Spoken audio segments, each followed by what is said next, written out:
Ain't gonna let nobody turn me around, turn me around, turn me around. Ain't gonna let nobody turn me around. I'm gonna keep on walking, keep on talking, marching up the freedom line. Ain't gonna let nobody turn me around, turn me around.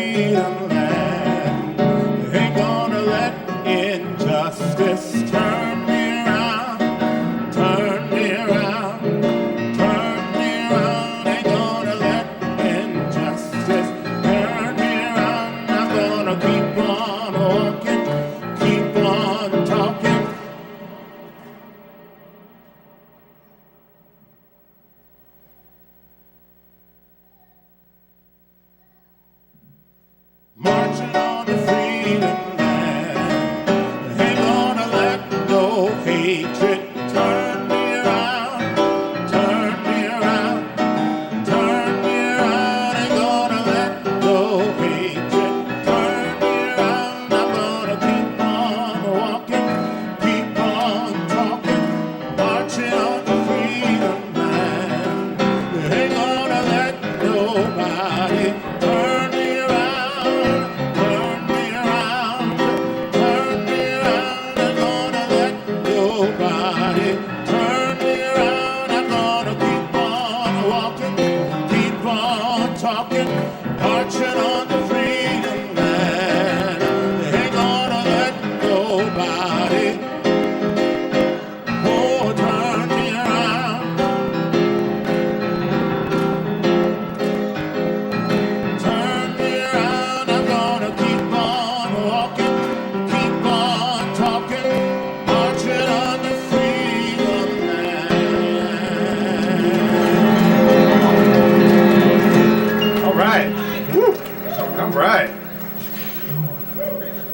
So today we're going to hear from a number of members of the church, and I look forward to letting them share the message with you this morning. I just wanted to say a few words to kind of begin and set some context for what they're going to be talking about. And as you know, it's about the Martin Luther King Day Parade this year and our presence in it. And we had, those of us who marched and were on the float, had such a profound experience that we felt like we wanted to bring it back and share it with the rest of the congregation who couldn't be there for one reason or another, so that you could know what we did and how it felt and what the experience was. So to set that up, I want to mention that when the committee who planned our float met to think about what kind of message we would put on the side as we do each year, it always begins with what's the message that the parade that the organizers of the parade have asked us to have, because you need to have those words somewhere on your float. And the words were celebrate change. So every float had to say celebrate change.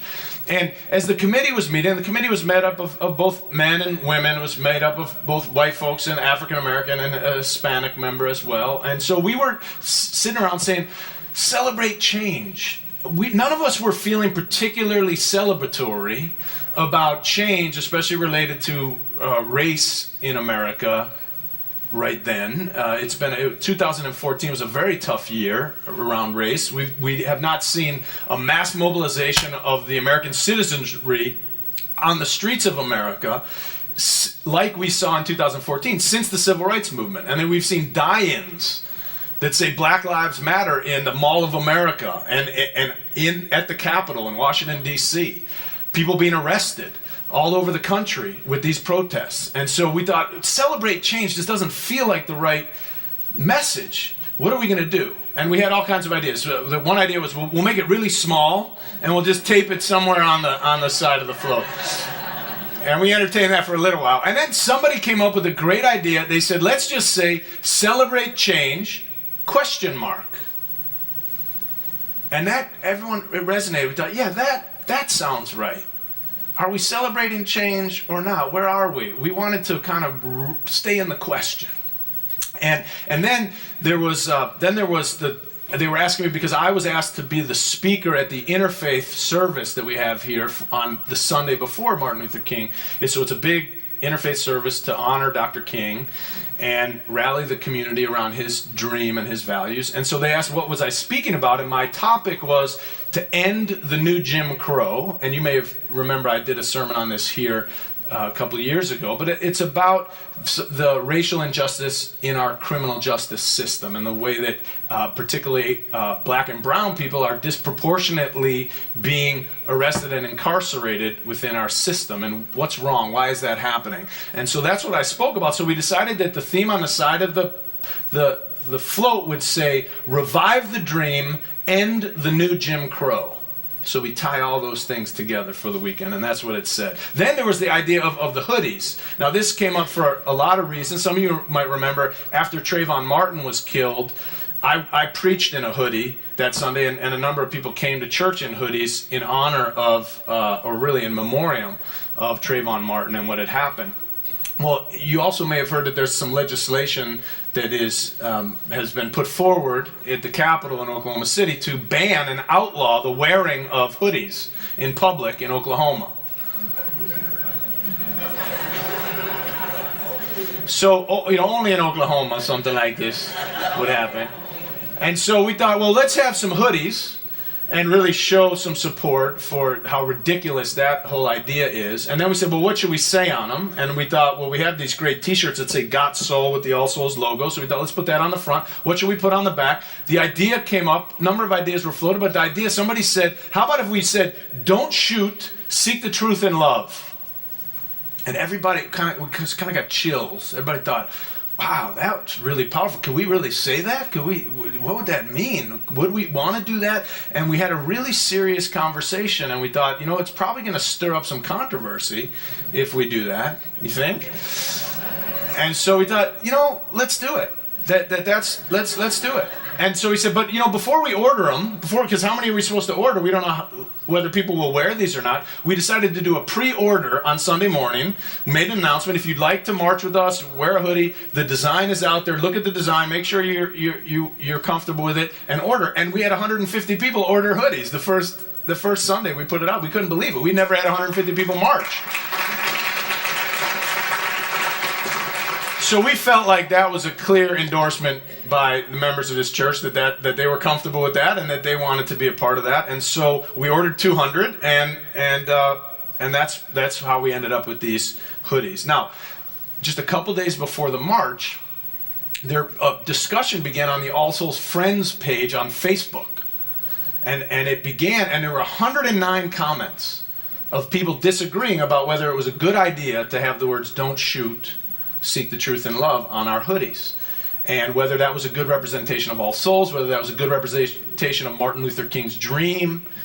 And actually it was a very respectful dialogue, thoughtful, diverse opinions came in for the most part. There were a couple of comments that took it personally, and so some things got a little personal, but for the most part, I was very proud of the congregation and the folks who chimed in about their different opinions. And out of that came some thoughts, because one of the big concerns was, will the police feel that we are offending them, and was this a statement to the police? Well, now our idea was it was a statement to the African American community, not to the police. And so we were not trying to say that make the police feel bad. We were trying to help make the African American community in Tulsa know we recognize there's a problem. We recognize that folks are living in fear, especially after this spree of killings of unarmed African Americans in our country in 2014. So I called the chief of police, talked to him, told him what we were doing, told him about my sermon, told him about the sweatshirts and everything, and he was thankful that I did, understood,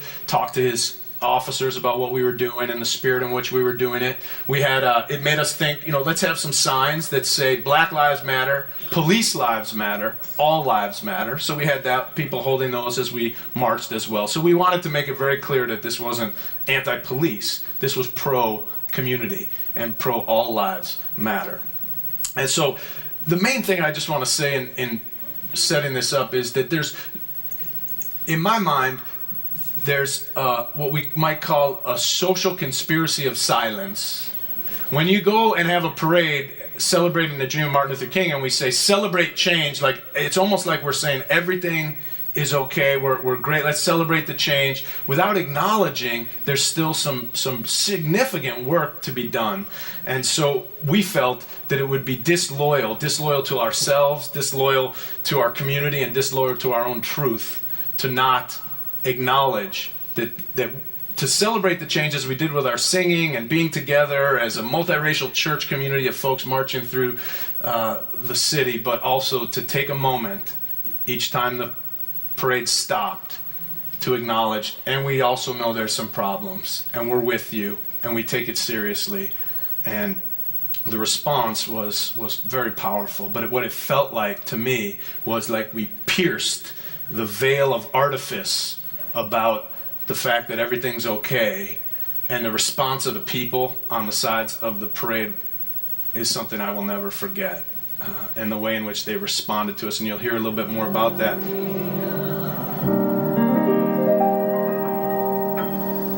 Wow, good morning, everyone.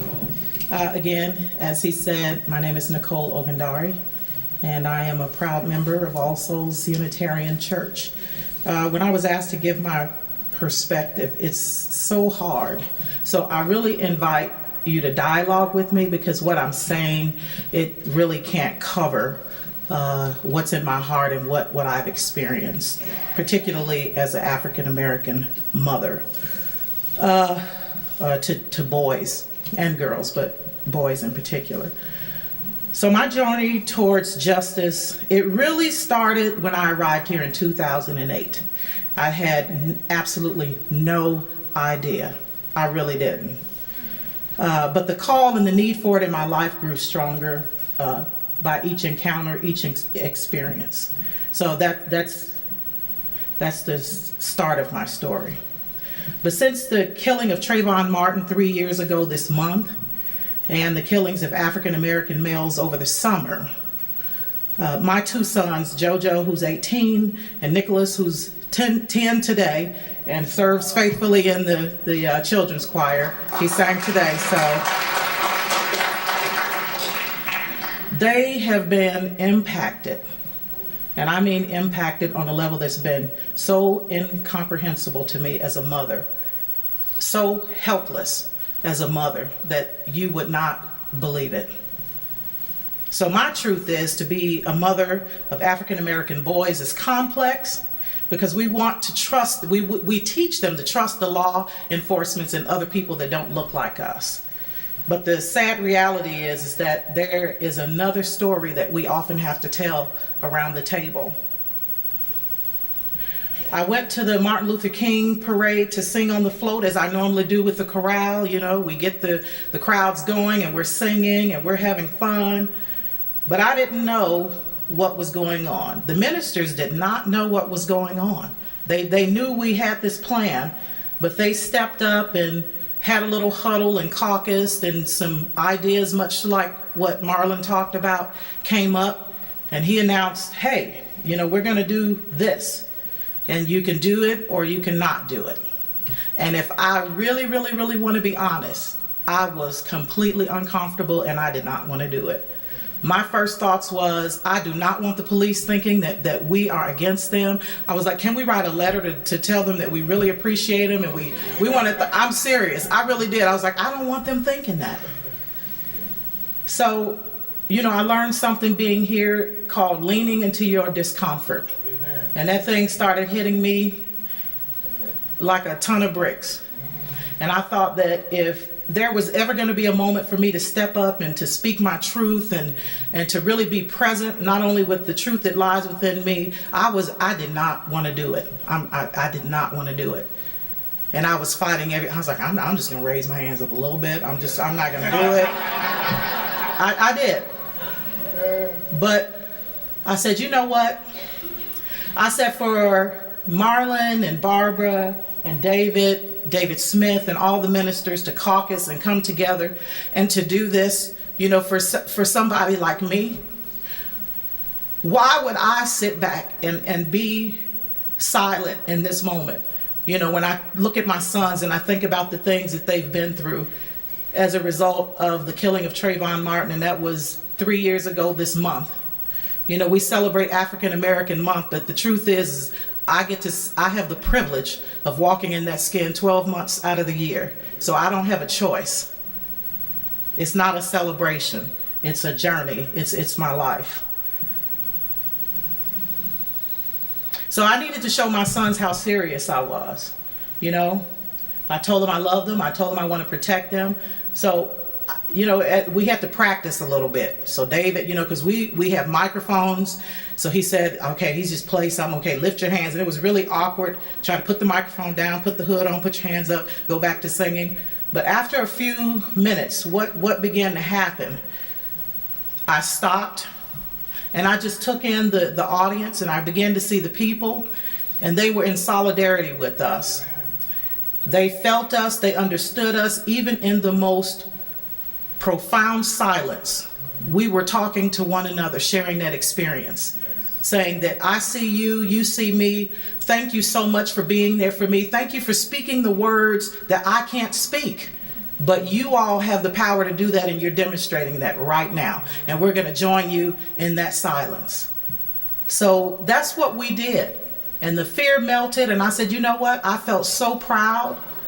I felt proud within myself. I felt proud to be within this community. I felt proud to extend my love and my solidarity to that community that was out there looking for people to just say, you know what? I just want somebody to see me. I want somebody to hear me. I want somebody to understand me, and you do. So we thank you, and we're going to do the same thing to show you that we appreciate that.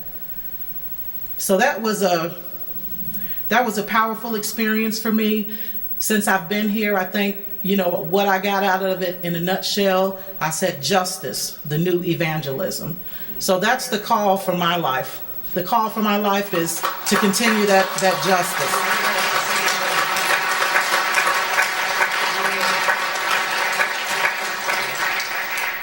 And I'm grateful and thankful that I have a container that not only that can hold this complexity with me, but can also help me nurture it so that I can really live it out fully for myself, for my children, and for you all. So thank you so much.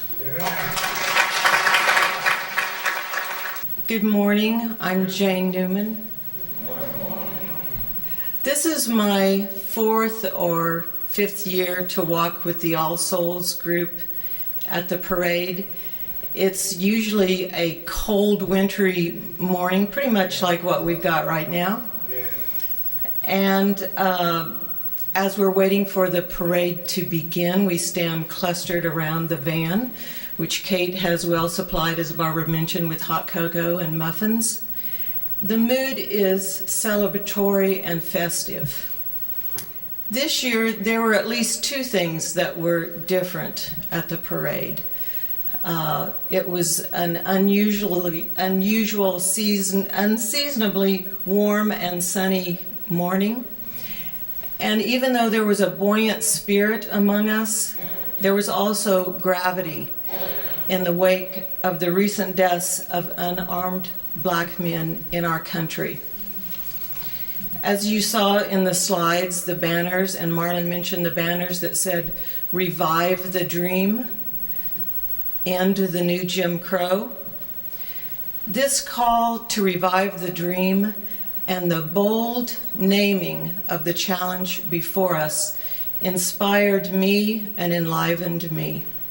It inspired and enlivened me to go beyond my hesitation and to step across the threshold of what will people think of me.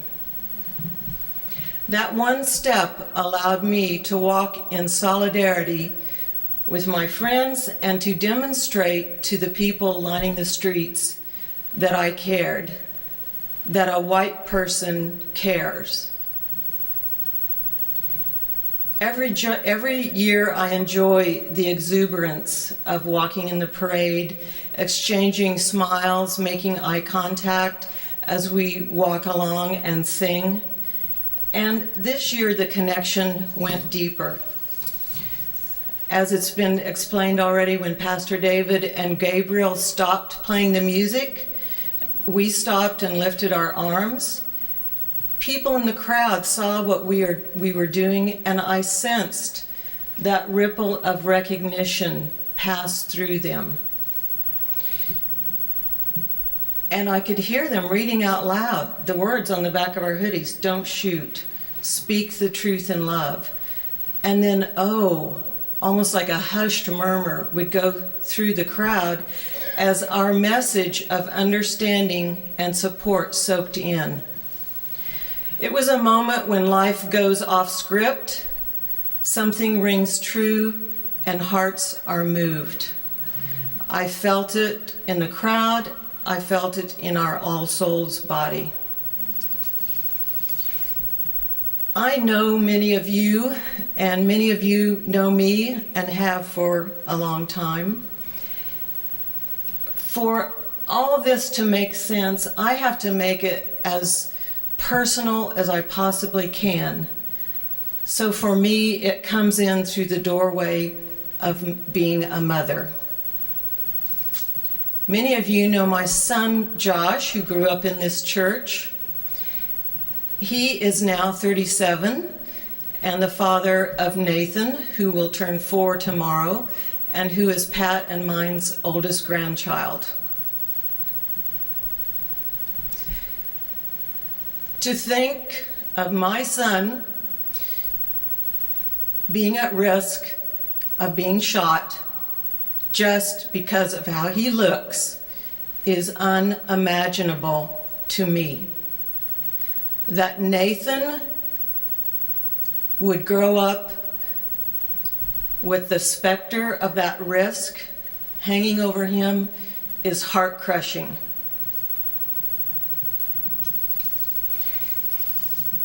In the past few years, I have gotten to know Nicole, to know and love Nicole and her sons Jojo and Nicholas. I have felt her fear for their safety. If the current day tables were turned around, I know Nicole would stand up for me. I trust that she would do that because we are getting to know each other and we are breaking down barriers. Racial justice is no longer an abstract thing that I feel I should do. Now it's up close and personal. I am grateful that this transformation is happening in my life and in our church. It is something that I never imagined. And I am most grateful that on this path I have the company of friends, both old and new. Thank you. My name is Louie, and I've been coming to All Souls for 15 years. And I had managed to avoid going to the MLK parade all that time. I had also avoided getting involved in social action. There's always exceptions, and when House Bill 1804 passed in our state a couple years ago, and many people who looked like me fled the state, and we started hearing about a birther moment that was demanding that our own President Obama, show your papers, please. Well, I did get involved in that, in immigrant rights. And man, if they go after the president, what chance do I have if I get racially profiled? So, I've been called a wetback, a taco bender, a beaner, but for the most part, I have been perceived as white. On several occasions, I've been told that I was not part of an interracial marriage. I don't know if you've seen my wife, but she's pretty. But she's pretty white. And I tell them I'm a Mexican and I speak Spanish. Well, they'd say, well, if you're Mexican, you're white. Is that true? And so let me tell you right now, yo soy mexicano hasta las cachas. Hasta las tortillas, my mom says. I have never perceived myself to be white. But most of my life, I've had this aversion about getting involved in racial justice work of any kind. It's scary stuff, people. The invitation to serve on the intercultural bridging team these last couple of years has gradually changed me. The experience of opening ourselves up and myself up in a safe but complicated, intense, difficult conversation has taught me it is the need for justice that binds us together. So the events that the bridging team has facilitated this year has also really prompted my heart, the tears of the mothers of Ferguson, and when I saw the desperate plea for "I can't breathe" from Eric Garner, somehow lit a fire in my soul that I had to find some kind of courage, some kind of new determination that this cannot stand anymore. Yes. The time had come for me to stand up, get up, stand up for their rights, for your rights, for my rights. And so I arrived for the parade, and I saw that Quick Trip float right there behind our float. And it was pointed to me because just the day before, during these football playoffs, all my fantasy football league brothers, we got together. Most of that group consists of young men who work for Quick Trip. And knowing that I was going to go to the parade, they mentioned to me the tremendous losses that Quick Trip took in Ferguson. And I knew these young men, to be inclined to equality. They don't have a prejudicial bone in them. And I know how they talk about their favorite athletes, black or white. But they confess to the struggle of having prejudicial experience towards blacks because of their experience. So I worry about how our children, our grandchildren will work through the legacy of racism that we are leaving behind. But these words on that trip, on the Quick Trip float, gave me courage. Hatred paralyzes life. Love releases it. Hatred confuses. Love harmonizes it. Hatred darkens life. Love illuminates it. We must accept finite disappointment, but never lose infinite hope.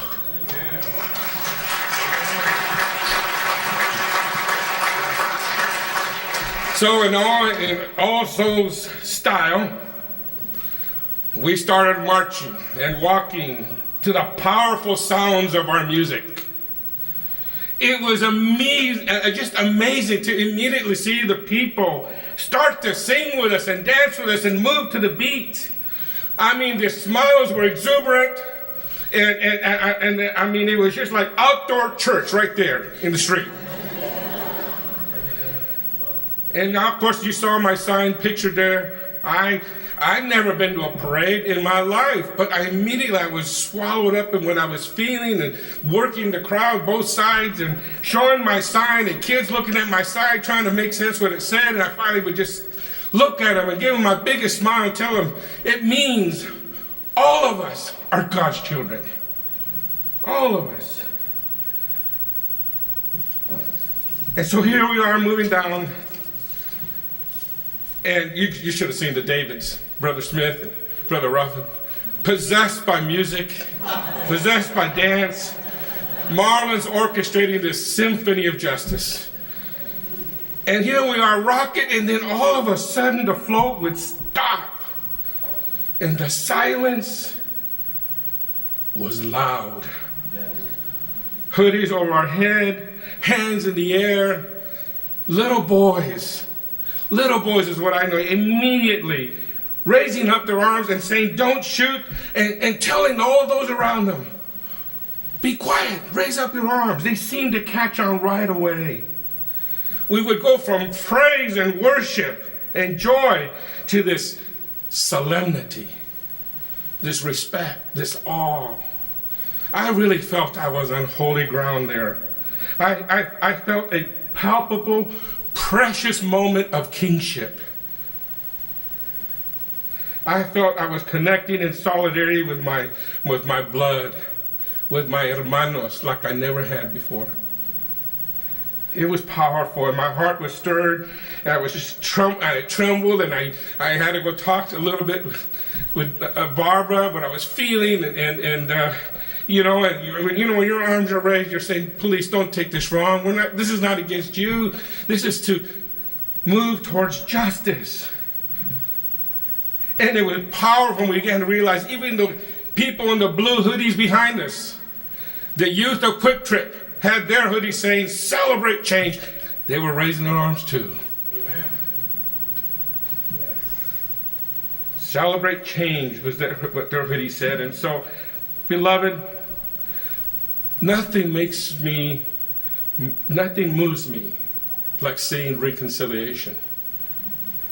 I'm glad I dared to do something uncomfortable. This parade that I had avoided so long gave me a chance to experience a oneness of spirit, a oneness of love. It felt like grace all over again for the first time. It was powerful. Next year, I hope to be part of this parade because I just believe inclusion, justice, is the reconciliation of all of our hearts. Thank you. All right, we don't have much time, so I'm moving fast.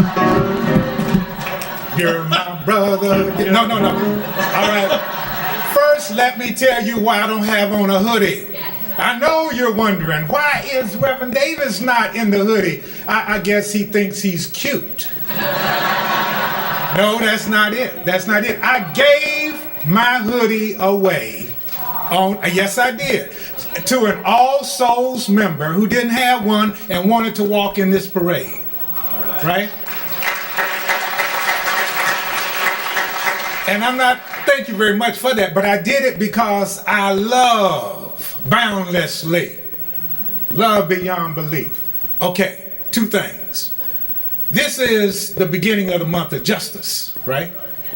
Now, back in the day when I was in a conspiracy of like-minded black people who said we can't trust all those folks talking about justice, it's just us, right? That's the way I learned what justice really meant. It's only those who are getting beat down who understand what justice really means. So just us is where I used to go with this word justice. But let me tell you something. What you have heard this morning, church, was transformation. You see, transformation occurs if your skin is black or white or brown or red. What else? Yellow.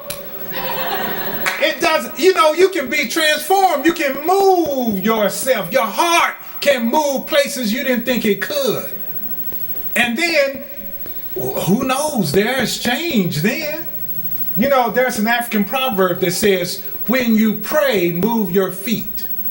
Now, it's not about moving like, praying and moving. No, it's put the prayer into action. Move your feet. Transformation, church. So, I'm saying this morning that All Souls Church has a nice reputation in this city. It's a nice reputation, right? But some people are saying, ooh, All Souls. They're moving beyond nice to another place that says real.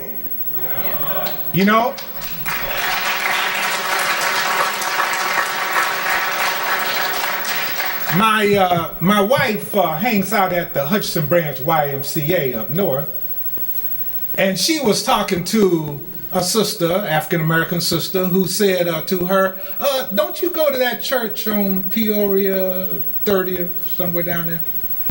And my wife said, yes, that's All Souls Unitarian Church. And the person said, your minister preached on Sunday at the Martin Luther King interfaith service.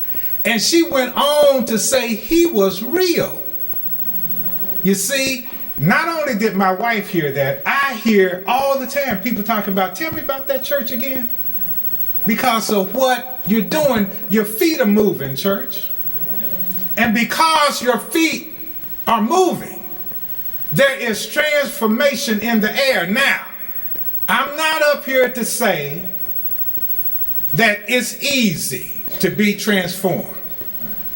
But I'm here to tell you, when you do move your feet and the change is upon you, then you start getting the can't help it. I can't help it, I feel good.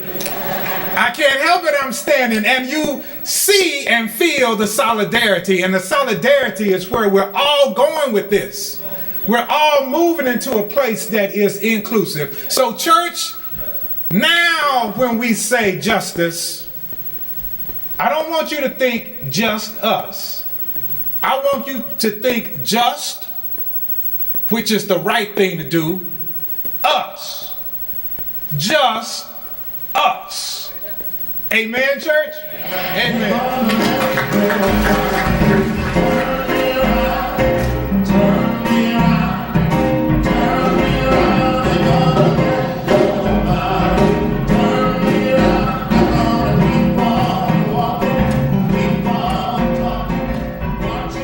Thanks for tuning in online. We are so pleased with all the different people who have been tuning in from all over the country and all over the world to our ministry and what we're doing at All Souls here in Tulsa.